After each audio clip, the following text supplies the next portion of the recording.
அஸ்ஸலாமு அலைக்கும் வரஹ்மத்துல்லாஹ். அல்லாஹினுடைய அருள் புரியக்கூடிய ரமலான் மாதத்துல நம்ம இருக்கோம்.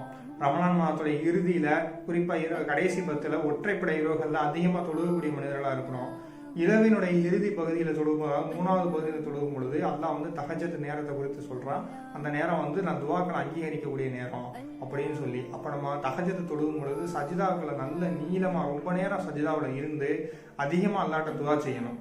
நம்ம துவாவை அல்லாஹ்வை புகழ்ந்த வண்ணம் ஆரம்பிச்சு நபி ஸல்லல்லாஹு அலைஹி வஸல்லம் மீது ஸலவாத் சொல்லிட்டு நம்மளுடைய மறுமை தேவைகளை கேட்டுட்டு அதற்கு பிறகு நம்மளுடைய துவாக்களை கேட்கணும். அப்படி கேட்கும் பட்சத்தில் பாலஸ்தீனத்தில் இருக்கக்கூடிய மக்களை நம்ம நினைவில் வச்சு அவர்களுக்கு நல்ல உணவு தர சொல்லி கேட்கலாம், நல்ல இருப்பிடத்தை தர சொல்லி கேட்கலாம், நல்ல உடைகளை தர சொல்லி கேட்கலாம், அவர்களுடைய வாழ்க்கை சூழல் அமைதியான சூழலை மாற்ற சொல்லி அல்லாஹ்ட்ட கேட்கலாம், அவர்களை சொர்க்கவாசி ஆக்க சொல்லி அல்லாஹ்ட்ட கேட்கலாம், நரகத்திலிருந்து பாதுகாப்பு சொல்லி அல்லாஹ்ட்ட கேட்கலாம். இதெல்லாம் கேட்டதற்கு பிற்பாடு நம்மளுடைய தேவைகளை நம்ம அல்லாஹ்ட்ட கேட்கலாம். நம்மளோட சொர்க்கவாசிகள் ஆக்க சொல்லி கேட்கணும். ஜன்னத்துல் ஃபிர்தௌஸ்ல இருக்கக்கூடிய ஒரு மனிதர்களாக நம்மளை ஆக்க சொல்லலாம். சொர்க்கத்துக்கு முதல்ல செல்லக்கூடிய மனிதர்கள், அதாவது அந்த 70,000 நபர்கள் ஒருவராக இருக்க சொல்லி நம்மளை அல்லாட்ட கையேந்தி கேட்கலாம், என்னை எங்களை அதுல ஒருவராக ஆக்கிவை அப்படின்னு சொல்லி சொர்க்கத்துடைய 8 வாசல்கள் வழியாகவும் அழைக்கப்படக்கூடிய மனிதர்களா எங்களை ஆக்கு யார் ரப்புல் ஆலமீனே அப்படின்னு சொல்லி அல்லாட்ட கையேந்தி கேட்கலாம். இதை குறித்துலாம் கேட்டு நரகத்திட்ட பாதுகாப்பு தேடலாம். நரகத்திலிருந்து எங்களை பாதுகாத்துட்டா ரப்புல் ஆலமீனே அப்படின்னு சொல்லி நரகத்தை குறித்து கேட்கணும். அல்லாஹ் தரக்கூடிய ஒவ்வொரு விஷயத்தை குறித்து நம்ம கேட்கணும்.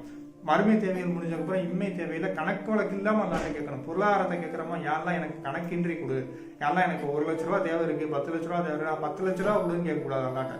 அல்லாட்ட அதிகமா நம்மளுடைய என்ன கேட்கலாம், கணக்கு வழக்கு இல்லாமல் பொருளாதாரத்தை கூட அதை கொண்டு ஏழை எளிய மக்களுக்கு தர்மம் செய்யக்கூடியவனை ஆக்க சொல்லி துவா கேட்கலாம்.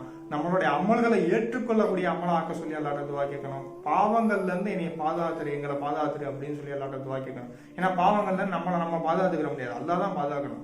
அதனால பாவங்கள்ல இருந்து எங்களை பாதுகாக்க சொல்லி அல்லாட்ட துவா கேட்கலாம். நன்மையில அதிகமா செய்யக்கூடிய மனிதர்களை எங்களை ஆக்க நல்லாட்ட துவா கேட்கலாம்.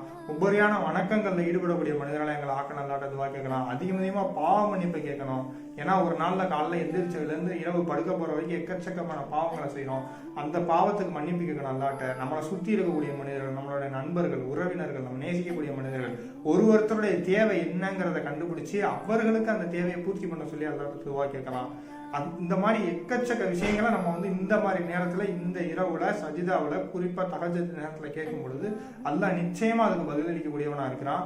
அதனால அதிகமா அல்லாட்ட கேட்கக்கூடிய மனிதர்களா நம்மளை அல்லாஹ் ஆக்கணும்னு சொல்லி அல்லாட்ட துவா செஞ்சவனா இந்த காணொலியை முடிச்சுக்கிறேன். அஸ்ஸலாமு அலைக்கும் வரஹ்மத்துல்லாஹி வபரகாத்துஹு.